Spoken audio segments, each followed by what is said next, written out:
Hey, I am back with more compliance considerations and a bit from in the news. So, in the news, I've seen that a number of companies in the fintech space, but also in traditional finance, have laid off a portion of their workforce. Some, it might be small layoffs and some might be bigger. And if you've been laid off, this is not to make light of your situation.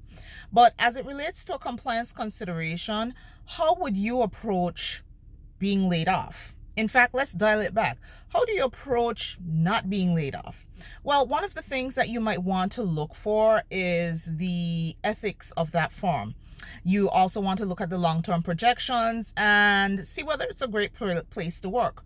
Also see whether your skills are something that they might have gone on a hiring spree on to get the best talent out of a pool and then trim the fat.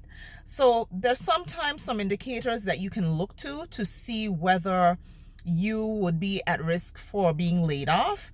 If they've been downsizing, even in the kitchen, if they used to provide free coffee and all of a sudden it's like you barely get water, they're usually signs. So look out for the signs, make sure that you stay upskilled. And when it comes to being in the compliance industry for financial services and fintech, again, make sure that you're keeping up to date with your training, certification, knowledge base, what trends are there, what FATF is putting out, other international standard setters, and you will be able to differentiate yourself from the pack. And if the unfortunate happens, you'll be snatched up by the next firm in no time. It's definitely something to think about. And this is actually more of a career tip as well. So I'll definitely be back tomorrow.